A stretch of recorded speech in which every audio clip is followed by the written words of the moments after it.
Hello folks, welcome back. This is March 2nd, 2021's daily log entry for the ICT Mentorship.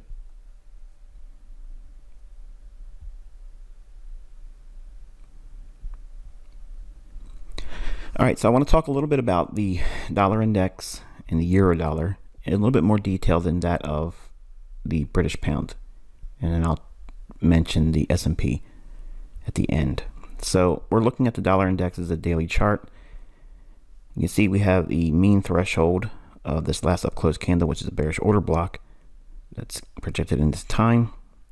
Then we have that rejection block I drew your attention to before we traded down through it and rejected. So right away, I want you to notice that we have, again, not done a whole lot. January low, February high, nothing terribly exciting. So we're still inside this range. Nothing has happened, even though there's been trades.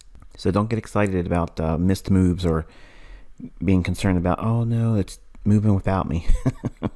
Nothing's going on yet. It's still in a range. So these two reference points here and these lines, this is what I'm going to refer to on the lower time frame charts. Okay.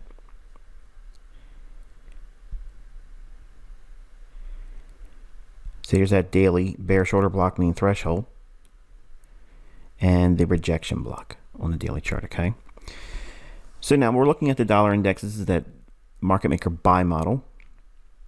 This is the original consolidation. Okay, so just look at what we've done here. And this is kind of like a, I guess it's a knack or an experience thing where your eye just gets used to seeing it and finding it. And it's, I guess it's like the fair value gap. You know, when you first are introduced to it, you're like, what am I looking at? And then all of a sudden you start seeing them everywhere. This is just a matter of looking at where you can see a clear consolidation. And it doesn't always look like a perfect box, okay? What I usually look for is some key high. Okay, what makes this a key high? Well, it turned and traded a lot lower and broke a significant low. So in here, I'm going to frame out where a consolidation would be. And that's what I'm delineating here. And the return to the consolidation. So a market maker buy model is a consolidation, a break lower, return back to consolidation. That doesn't necessarily have to happen. Not all of them will have that. So through your time in this mentorship, you will see me refer to market maker buy models and sell models that do not have the return to the consolidation. Okay, it doesn't need to do that, but we expect it to. So it does so here, then it trades off again from distribution, which is that high, trades one more time up into distribution again, sells off into smart money reversal. Then the market will rally, come back down, provide a low risk buy, reaccumulate. It's picking up more buy orders that match up with the old areas of selling. And then it rallies up and runs out the original consolidation high where there's buy side liquidity. And then we have 30 pips stop run above. And we run just a little bit above that, but 30 pips is a good ballpark measurement. And also trading up into that mean threshold. Okay, so a lot of things converging here. Now, this was where I said we're basically done. It can go up a little bit more, but this is the remaining portion of it. And then we get this slide lower after it goes into the mean threshold and sweeps 30 pips above the original consolidation. All of this in here, you're going to learn more about that pattern throughout this mentorship. It's not taught in any one particular video.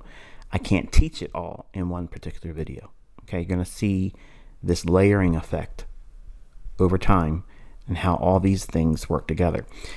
In short, I want you to think about how you as a trader imagine taking signals. In other words, what makes the trade ideas seem significant enough for you to consider taking a trade? Some of you are just really into the optimal trade entry, and that's fine. Others, you like your order block. Now you have the fair value gap. Some of you now have institutional order flow. You have breakers, mitigation blocks, and things of that nature.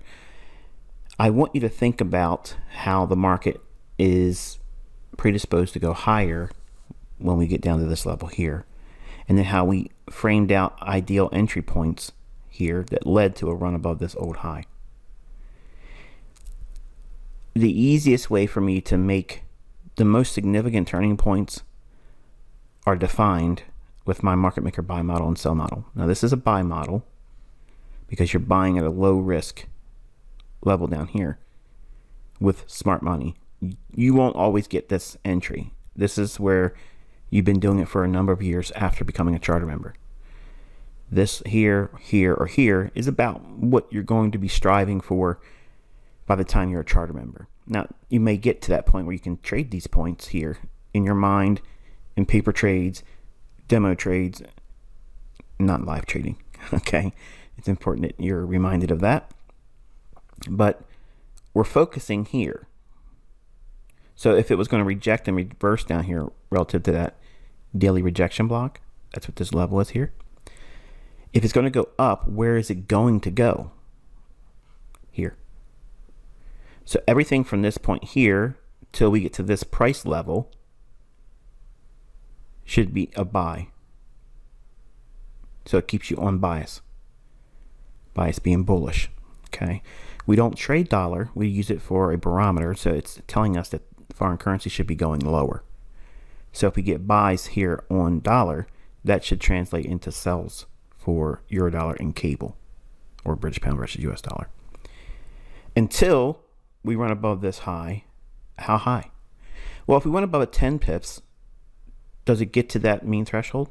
No. Does it get to the order block? Probably. If we go 20 pips up, does it get to the mean threshold? No. Does it go into the order block? Yes. What if it goes 30 pips above it? Well, it goes to the mean threshold, half of the order block on the daily chart. And we also have this run from here, consolidated, a measured move idea, which lines up with that mean threshold as well. And measured moves are just simply this low to this high added to this low projected up. It's essentially that level here. The easiest way of saying it is this is a classic bull flag where when your institutional order flow is bullish, then they will work. But many times you're going to see bull flags form just because they may fool you into thinking they're there when it's opposing the underlying institutional order flow. So it's important you understand that we're outlining the logic that gets behind why these markets move to where they go. Okay. So you were framed on how and what would constitute a smart money reversal down here with the logic of the rejection block. And we framed out all these reference points here and how they line up over here and targeting the buy side liquidity over here. If you just took a run to this initial run here and that was it, that's all you ever did, and didn't participate in any portion of this move here, is that a failure? No. Don't be tricked and lulled into thinking that you have to get this exit, because if you buy down here or here or there and you get out just at that high or just below it, it doesn't even need to break that. If that happens, you have a model that works, and who cares how many pips you take out of it? If you're consistently able to find this move a couple times a month, well, who would be upset about that? No one should be. Okay, but you're going to learn more about this. I just want to bring it to your attention now, because you're going to hear a lot about this throughout the months ahead, and a lot when you're in a charter membership.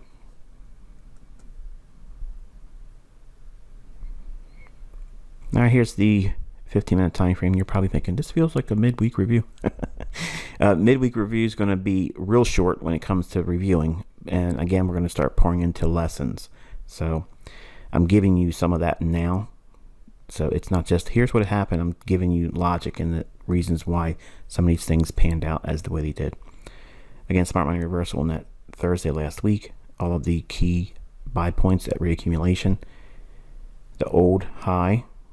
This level here is that old original consolidation high, and it trades up into and breaks down. We have a small little fair value gap there, which it trades up into right there, and it's also institutional order flow entry drill. We also have a breaker in here. Okay, not this one. Even though we can go down to a 1 minute chart and such and look at that and say, oh, well, you know, that's a breaker too. Why not use that one? Because we had the consolidation here. See these relative equal highs here? So the low prior to that being ran out is here. So don't try to get too greedy with thinking you want to get an entry up there. You don't need that. Okay, you don't need to touch that breaker. And here's enough for the logic. And it's just below the SIBI here. Sell side imbalance, buy side inefficiency, or fair value gap. Why did I call it a fair value gap the first time? This is a pop quiz question. Why did I first call this a fair value gap, not a SIBI? I eventually called it a SIBI, but why did I first call it a fair value gap? Because this right here is a larger inefficiency on the downside. So that's a sell side imbalance, buy side inefficiency, and that's a fair value gap. Both are the same. This is just a smaller range versus something like this.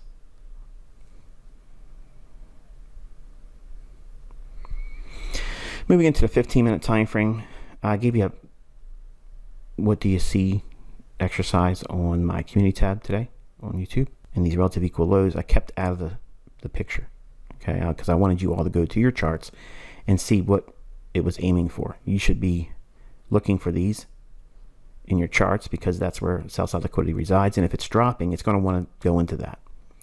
We do have a lower one here. It may be a level that we may want to sweep overnight, and then back up into here. Here's that breaker, these consecutive down close candles prior to these relative equal highs being taken out.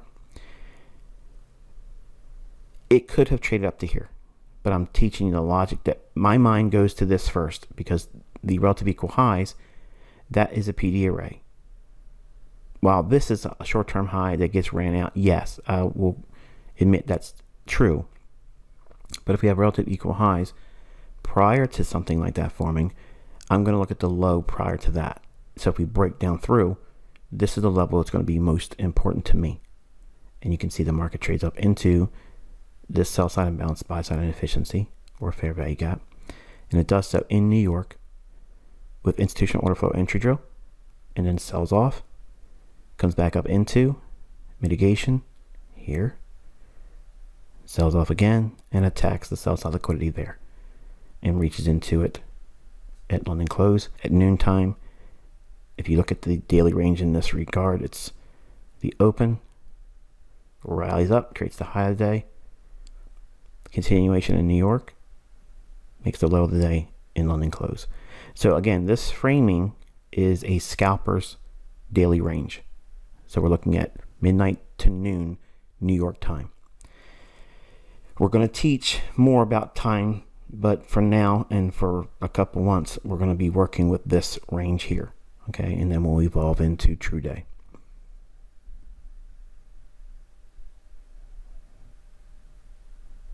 All right, and finally, the daily log entry 5-minute chart for the dollar index. You can see we run up into the London open kill zone, creating the high of the day. After it completes the market maker buy model, it creates the high of the day, breaks down, trades back up into the imbalance here for institutional order flow entry drill, New York session, sells off, fair value gap here, 1, 2. What happens if it goes up in here and moves away? It's done, right? We don't use this fair value gap. No. Perfect example. Okay. It sells off. Look at the big move occurring in London close. The big moves occurring after the original setup forms in New York, in continuation of what formed and what bias was formed in London, bearish. Heavy selling in London close. Goes a little bit lower, but we're not worried about that if you're working with intraday data. How do you find high probability setups in short-term scalps or intraday swing trading? Midnight to noon.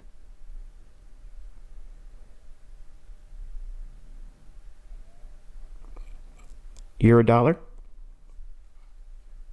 Here's our fair value gap I mentioned that would likely be traded up into.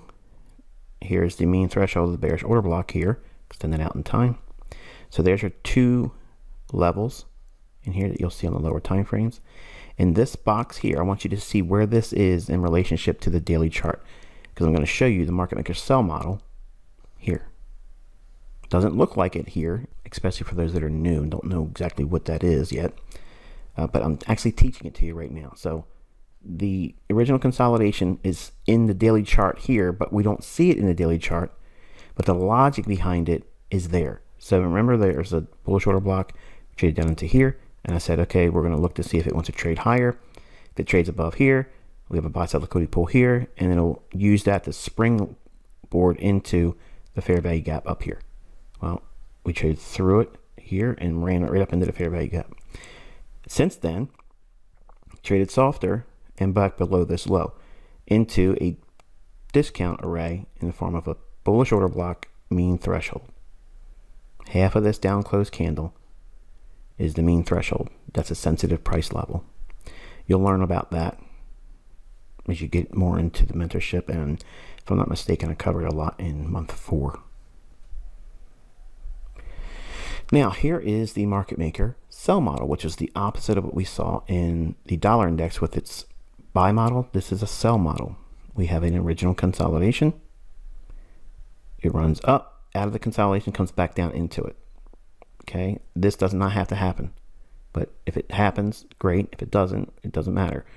But this is a reaccumulation. What is reaccumulation? So what's happening is smart money's buying down here, and then they're buying it in here, and then it drops back down, and they buy more of it here with all the things that I talked about. Go back and look at all the other notes and annotations.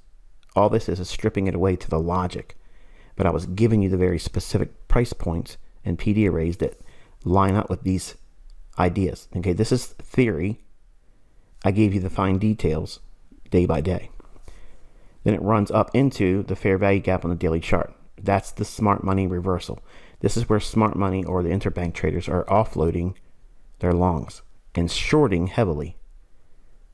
They get to this point, the algorithm stays up there. Notice what's going on? It's staying up in here. Is this buying and selling creating this perfect little area of consolidation? Like they're all working in concert to create this opportunity for the pause up here for smart money to assume short positions and offload their longs. Think about this, folks. Think. This is all design. And the market trades down. Oh, you're talking in hindsight, Michael. Remember, I said this is going to be the area where it's going to trade to. So if I give you more logic, don't discount it. Okay, I'm telling you what goes on behind the scenes. So the market creates a smart money reversal here. Again, you won't always see these price points, but you're seeing that I can call where they're going to go and why it would be important for a level to trade to there. And then you introduce all this logic here, and then it starts to come together like a jigsaw puzzle. The market sells off. We have another level of distribution, which is the bearish order block in here. I covered all this. Then we have another level of distribution in here, or redistribution. Another level of redistribution, and finally sends it lower below the original consolidation and into the sell side liquidity that rests at the mean threshold on that daily bearish candle, which is a bullish order block. That's this level here. And it occurs on Tuesday. So the market rallies here. Now, do we trade higher into here or upset some of this for liquidity? We'll see. It's not farm payroll. Wednesday's tomorrow, so we're trying not to do too much because it's already completed everything we would reasonably be expected to do. All right, 15-minute time frame for the euro.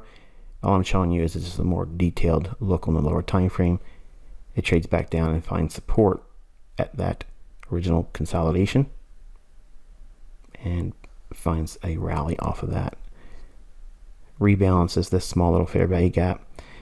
We have a buy side liquidity pool resting right above there, and we have just a small little tiny little fair value gap right there. I left that in the chart so I can point to it without having any additional annotations because of the text here. Focus right there. If we keep seeing the dollar go lower, euro will want to go right up into here, which would take out buy side liquidity there. And the 5-minute chart for the daily log entry for euro dollar. Sell side liquidity pool, and 25 pips below that. Doesn't get to 25 pips, but I gave you that framework so you can see how, if you were expecting that, it just fell short of it before creating a turnaround here in the London Open kill zone. Support at the original consolidation during New York, rallies, institutional order flow entry drill here, rallies, and then noontime high of the day. It does go higher, but I'm framing the shortest time window to frame a daily range, which is midnight to noon New York time. The daily range would look like this: open, low of the day first, high of the day on the close. Power 3. Finally, British pound. We're just doing the 5-minute daily log entry for this pair. We have a buy sell liquidity pool here, and these levels here, I'll show you that again on the midweek review. This is a 1 hour imbalance, premium level, discount level. For homework, if you don't know what that is, go back and look at the charts and you'll see it. Sell side liquidity pool here at midnight, and it breaks lower into London Open kill zone, trades through the big figure. Okay, and here's your buy side liquidity pool here. So if we wait for it to come back down into the breaker, we have a low, the high, the lower low, the up close candle, and the high. That whole candle, that's your breaker, extended in time. Here it is, time, New York Open, price, breaker. It didn't rally here when it was a bull flag. It trades down into optimal trade entry, which is keyed off of this short-term swing low and this short-term swing high. Drops down into optimal trade entry and the big figure within New York Open. Consolidation in here, retraces one more time, order block, rallies. Institutional order flow, entry drill there, and then finally pushes into the close of the day. Consolidate a little bit more, but again, this pair, just don't want to touch it. I feel heartbroken in a way because I haven't done a whole lot with it, and this has always really been my favorite pair to trade, but for the last year, I have not had a whole lot of trades in this pair.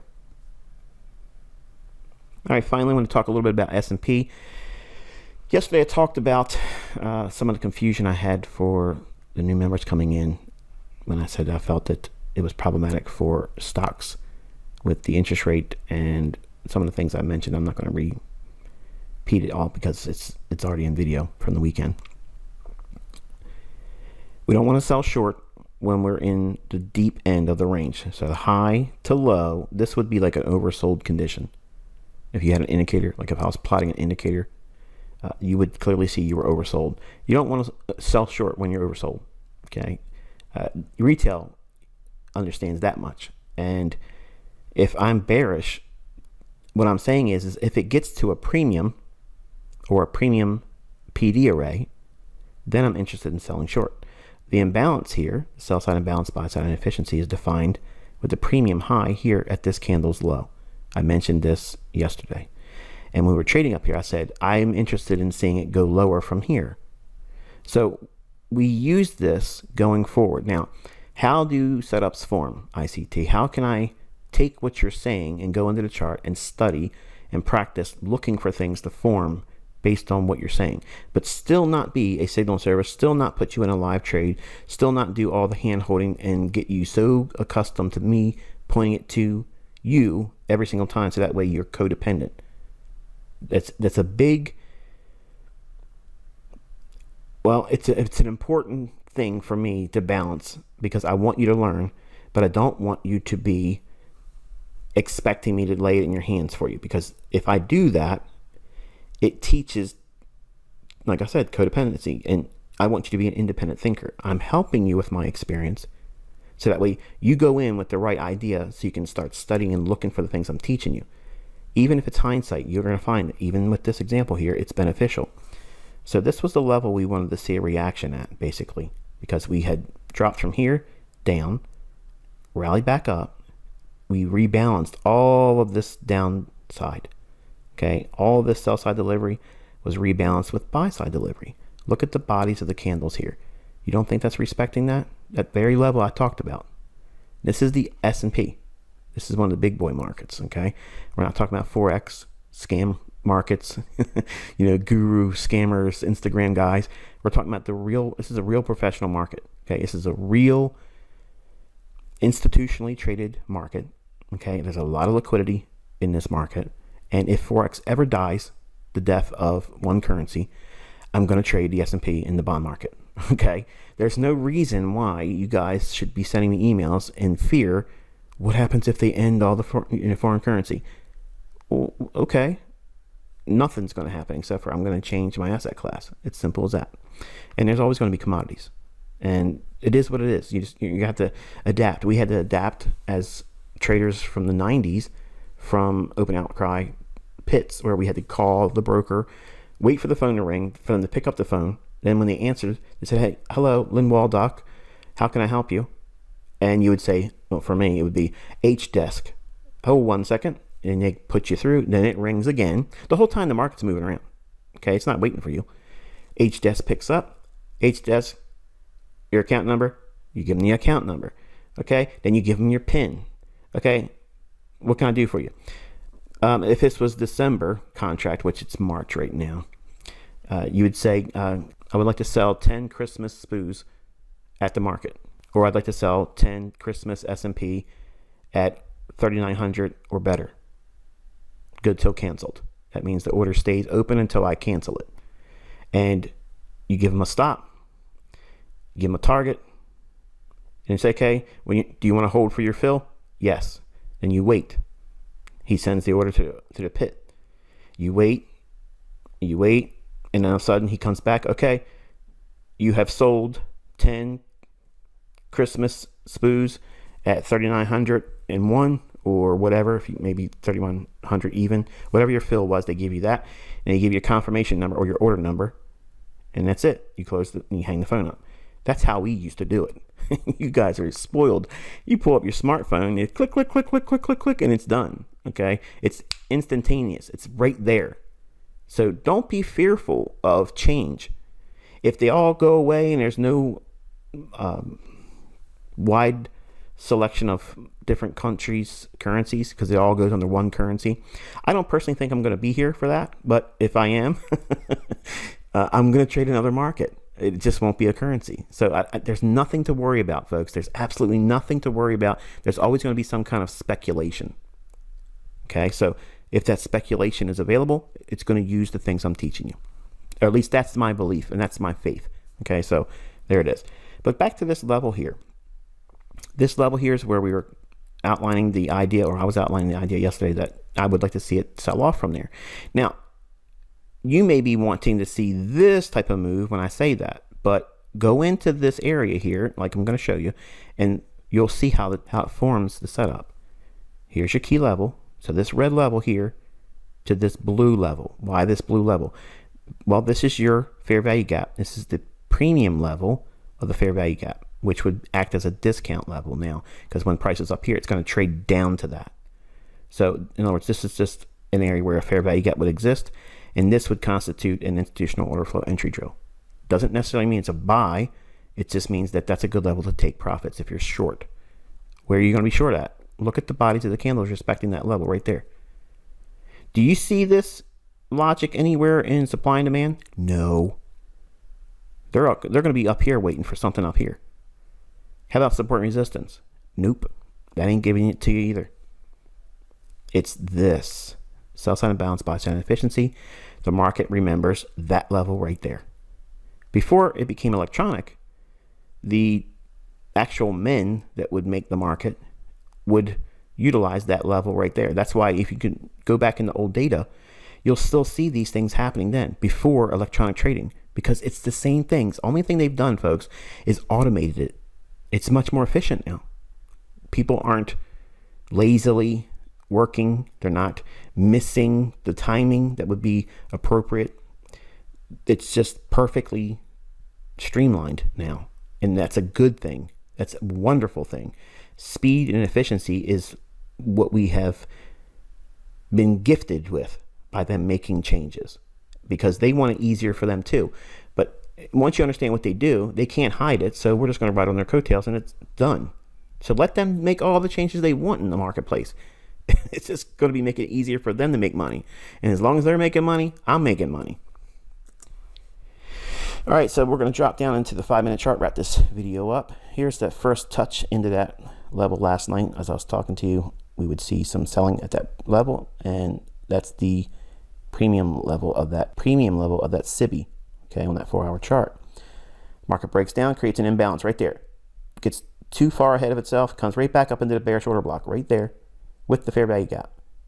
Optimal trade entry here, here, here, sell. Whoop, goes down.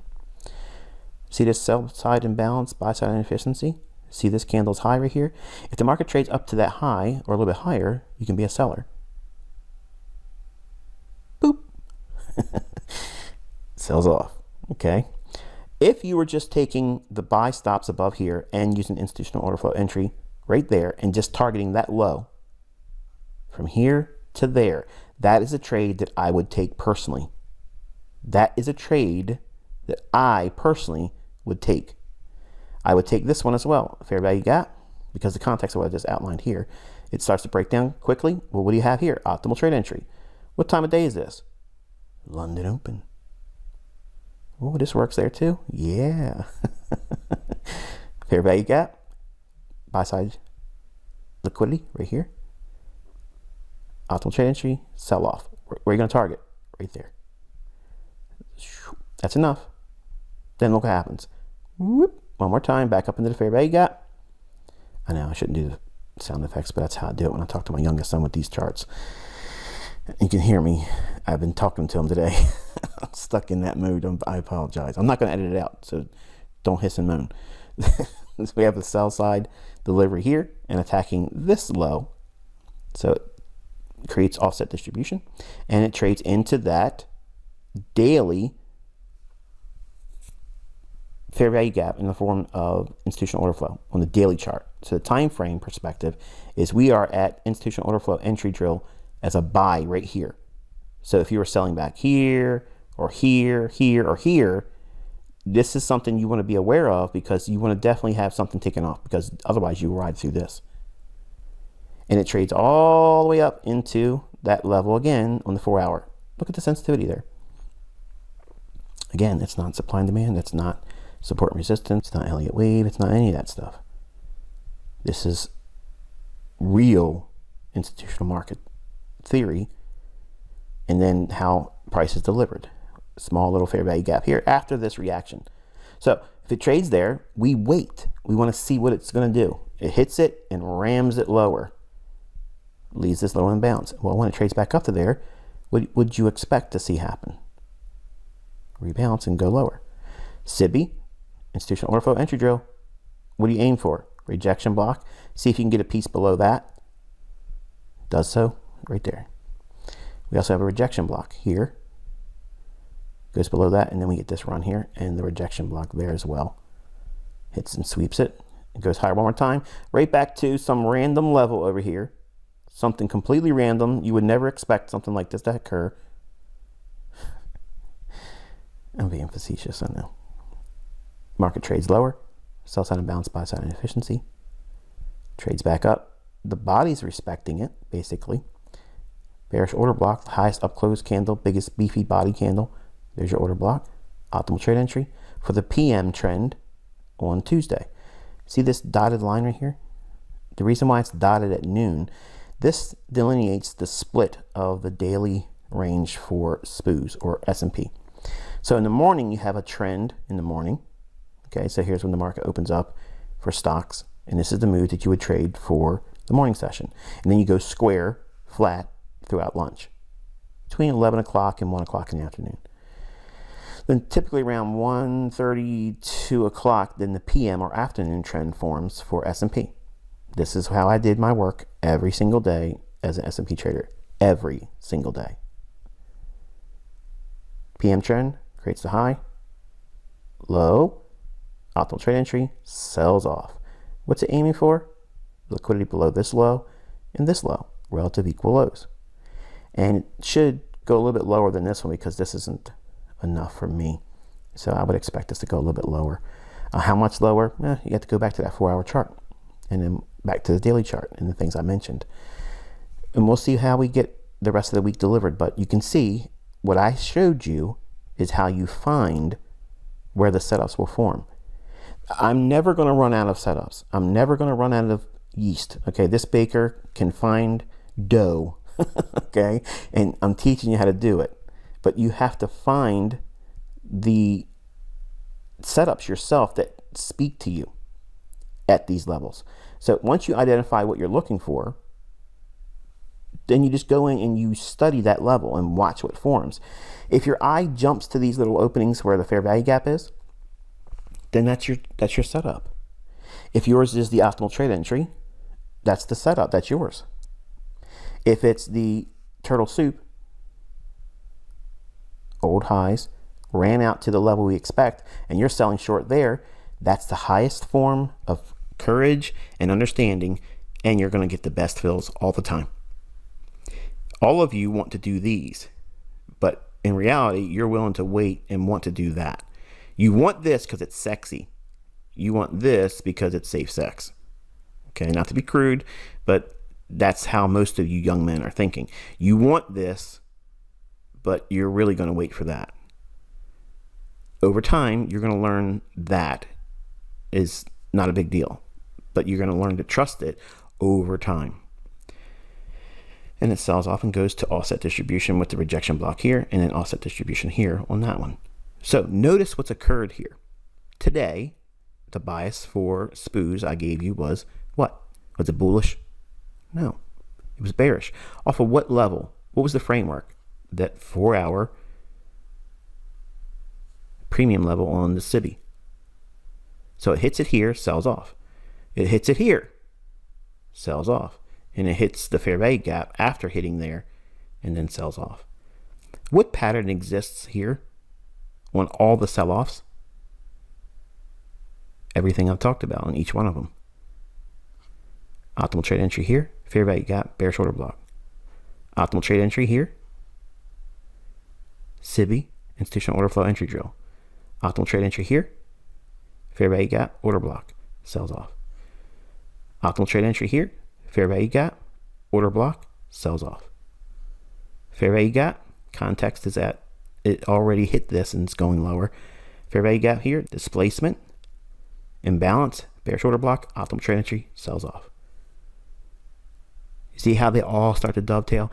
What you're going to find is a lot of the things that you're sweating and worrying about right now, what pattern should I look for? What if I pick this pattern and really I'm not going to do as well if I did this other pattern? Because I used to do that stuff too. It's all part of your development. Once you find something that your eye jumps to and you see easily, once you see that one pattern, learn everything else I'm giving you, but you're going to find that those things are going to complement and build up those setups around that particular pattern that you have grown closest to.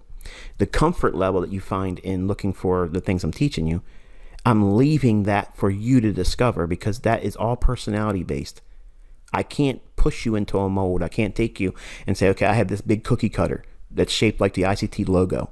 Okay. And I'm going to mash you down, beat you flattened out. Okay. And get rid of all the bad retail stuff in you, make you all flat, roll you across the counter. And I'm going to take this ICT logo cookie cutter and mash it into you. And then here you are. You're shaped in the form that I want you to be in. That doesn't work. Okay. It does not work with me. It will not work with any other teacher or mentor for any other thing. Okay. Not just limited to trading. To be successful, you have to bring your own personality into this. You have to bring that.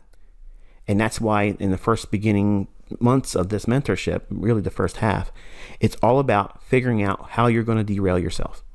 And if you can figure out where those problem areas are and then replace them with positive reinforcements and things that help you cope with learning more things and not derail yourself, you will replace those bad habits and character flaws, because we all have them, folks. I still have character flaws. I don't get the best exits. There's one for you. So if you think about the first half of this mentorship and understand that it's pruning all of the things that's going to be stealing your ability to succeed and grow faster. Not that I'm trying to speed you along, but it's going to impede your growth if you keep these bad habits. And if you keep these bad habits and you go to live trading, you are going to find out how painful they are. You need to replace them while you're learning. Because if you replace them while you're learning with no trading with money, no trading with a demo, you're going to find that trading is easy. It's absolutely easy, but it's impossible. Okay? Trading is the most cleverly disguised impossibility. It's easy. It's so easy until you put live funds in. And then all of a sudden, you're wrestling with somebody. And it's you. But you're going to swear up and down, it's that evil broker. It's those market makers. They're doing it to me. They're doing whatever they're doing, but they don't know about you or your order. You're just doing things that you shouldn't be doing if you're getting stopped out all the time or losing. So there is this process that you're submitting to, and once you submit to it, you'll start seeing these things in other markets and not just Forex. You can make an enormous fortune trading just the S&P and never touch a currency ever again. You don't need to look at the dollar index. You don't need to look at, 3 markets to find out a trade. You can literally just trade the S&P market against the bond market. That's like your barometer. Okay. And it tells you whether the trades are going to be big or just something small. And you'll learn all about that. In this mentorship, I'll teach you all that. But I wanted to take the time to revisit the difference between what I said on the weekend, where I said, it's problematic and I would really look for weakness unless it trades above this old high. And when I was looking at the chart for the S&P. But when we went into yesterday's analysis, I went right in there and told you, okay, because there was confusion, the new students were saying, hey, look, I expected this to go lower. And look what it did. Yeah, it went where we want to see it. We want to see it trade up to a premium. It's got to get overbought. Okay, let me speak to you in that term because many of you probably understand that. When it's up here, it's overbought. When it's up here, it's overbought. When it's over here, it's overbought. That's the ideal areas for you to sell short. But how do you frame overbought? I'm not pulling up an indicator. I'm putting this red line here on the chart. And anytime it touches that level, that's when institutions would see it's overbought. And then that's where they want to sell because they know it's at a premium price. It's about as far as it's going to go, is what I'm saying. And look at your chart. All you have to do is look it up and pull up your chart and you'll see what I just showed you yesterday and talked about before it happened. Here we are. What patterns are here? The very ones I'm teaching you. This is the reason why I say don't worry about missing moves. These things are occurring in every other market right now. It's happening in stocks. It's happening in the bond market. It's happening in currency futures. It's happening in commodities. Forex. Come on now. You can't be in everything at all times. So that's the reason why I tell you just focus on the euro dollar and focus on the British pound and the dollar. Because I'm teaching you how to stick to one area and become an expert. You're being an expert in price action. I'm not making you experts of euro dollar. I'm not making you experts of or pound versus US dollar. And I'm not making you dollar experts. Okay. I'm not making you Forex experts either. I'm teaching you how to read price. So that way, when our time together finally does end, and I don't know how that would be, but if it ends for whatever reason, however it ends, you're going to be okay. So that way you'll be able to go out and find setups, and no matter what asset class you trade in, then there it is. You have it. But these things repeat. If I would have hid this chart name or the market, basically what this market is, if I would have hid it from you and hid this price axis over here, and I showed you that only the people that were following S&P would recognize this chart. Only those individuals. But you would have been trying to figure out what currency is this? This is probably that Swiss franc or the Japanese yen, because it's not a pair I would normally talk about. And because I'm not talking about it, you probably aren't looking at it either. So you're thinking, okay, what currency is this? Instead of going through, the logic of learning and showing what it is I'm showing you here and retaining that, you're going to be trying to figure out what currency it was. And it's not a currency. It's the Standard & Poor's futures. That's it. This market here is highly highly traded. And it doesn't have a whole lot of manipulation like Forex does. Okay? Just like the bond market doesn't have a whole lot of manipulation in it either. Now, you hear these guys talk about how they use a 2-pip stop loss in Forex, and they're liars. There's $1 million of my money if you can do 30 days trading every single day, use nothing more than a 2-pip stop loss with a live account. Not empty for crap. Okay, I put this out there. Not one person can do it because it doesn't happen, folks. Listen, I'm really good, and I can't trade with a 2-pip stop loss. Okay, I can't do it. Even with a 1-minute chart, I can't do it because I know the broker, they have the luxury of opening up that spread.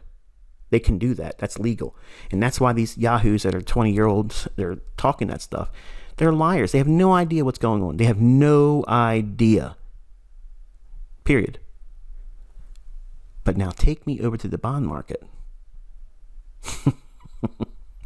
Yeah, I can use less than 5 ticks in that market. I can trade with a 3-tick stop loss in that market. Okay, those markets are really, really efficient. They're really efficient. They don't have a whole lot of tomfoolery in them. Okay, but they're very boring. They're very, very, very boring. And for some of you that eventually will get old, like I'm going to eventually become 50 here in another year or so, and I can feel my body talking to me. Like it's telling me all about it. Okay. So I know that I'm probably not going to be able to weather some of the excitement that usually comes into the markets on the Forex level. And I might want to go back to something that's a little bit more tamer. And that might be like this market here. I'll go back to where I started, and the bond market, because they're slower. And you can still make lots of money doing that. It's just, I like when these big moves occur in the Forex, I just like it. It's fun to be a part of. I don't like carnival rides, like roller coasters and things like that, but I like to be a part of that run when it happens because it feels good. And maybe this is a market, like I was mentioning, and I think I started to say it, but I didn't really complete my thought on it the other day. You know, a lot of students come in here thinking they're going to just learn Forex, and they discover that they learn how to do all kinds of trading, not just Forex. Because what I'm teaching you is price action mastery, not Forex. I'm not teaching you to be a Forex trader. I'm just teaching you price with my favorite markets at the time, which is euro, pound, dollar, and trading it against the dollar. That's my favorite markets right now. Will it be my favorite markets 5 years from now, 10 years from now? I don't know. It could change and make me go back to this market here, which I'm showing you. This is the same stuff I was doing back in the 90s. It's been just like this all this whole time. So there's no reason for you to worry, okay? Stop worrying and stop sending emails. What happens if it goes to one world currency? What happens if this woman's report is true and they're trying to do this and they're trying to do that? I have a different opinion about where I'm going to be if that happens, okay? I'm just going to leave it at that. I don't think I'm going to be around for that. So if it happens, then I'll adapt and do what I'm showing you here. Isn't this the same kind of stuff I'm teaching you with Forex? Absolutely. It's all time delivered, and it's all relative to price. So time and price still dictates everything. There's no reason for any anxiety. There's no reason to rush. You need to know what you're doing before you put in a live trade. Period. And you need to be bored with it before you ever put a live trade on. If you're not bored and see ridiculous levels of consistency, I mean, you know this is the way it's going to be. And that doesn't sound like the books teach. Okay, these other authors out there, they're going to teach you to accept, to believe that you're going to get it wrong more than right, but use money management and you'll survive. I don't want to do anything like that. Who wants to do that? That's like, look, go into this Lions exhibit at the zoo, wrapped in steaks, and run really fast. Okay, you're probably going to die. You're probably going to lose some limbs. But hey, look at the excitement factor of maybe surviving it. Think about it. I mean, it's nonsense. That's what these people sold me in these books that I own. Okay, that's the nonsense that is still pushed on these people that come into this industry. Okay, they're brand new.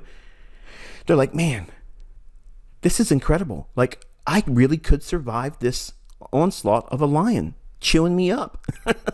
Because that's what they're saying. The books are saying, hey, look, you have a really, really poor chance of making money. But on the slim chance that you do get lucky and you do survive, you could make money. And you can credit this book for doing so. So I don't want those types of odds. I don't like that. Okay. Clearly, you've seen that I like to look for things that are a little bit more likely. They're not guaranteed. They're not 100%. But boy, oh boy, it's totally different from the things that I learned in books. Okay. It's opposite to that. So hopefully you got something out of this one today, and I will be back tomorrow for a midweek review. Just know that we're going to be doing more of this style where I'm going in, I'm teaching you theory, I'm teaching you foundational studies that I will build on that leads to being able to go into the marketplace and find where the setups are. March 9th is when you have to have your month 2 payment to me. Okay, if you don't have it to me by that date, on March 10th, I'm removing everyone that has not made that month 2 payment. You won't have access to month 1. Okay, so I have people emailing us, and my staff's telling me that I have to talk about it right now because it's a lot of you doing it. Just like the agreement said, you lose access. If you don't make month 2 payment, you don't have access to the things that you are watching in month 1 right now. Okay, it's just like Netflix. You have to pay to play. And if you don't pay, you can't play. So on March 10th, you're going to notice that your videos will take you to directories that are very specifically named. Okay. We have user groups that have been broken down into, so each member is part of a group, and that watermark is for that. It took us a lot of time to get it like this. So that way it's going to help me find the leakers, and then out the door you'll go. But if you notice that you have an issue with your videos, some of you say, I can't watch this video or that video. If it would be a wonderful help to my staff when we get to the 10th of March, you're going to see your videos will be in very specific directories. And if you tell us that you have an issue with your video, if you would please include that directory, or actually just send us the link. Okay, just copy the link in your browser and send that very link to us if it doesn't open for you. Okay, that'll help us track it down, because we're doing so many directories for the files now because of different user groups and such. We may make an error in putting a video that would be otherwise part of another user group in the wrong directory. Okay, so I anticipate that occurring.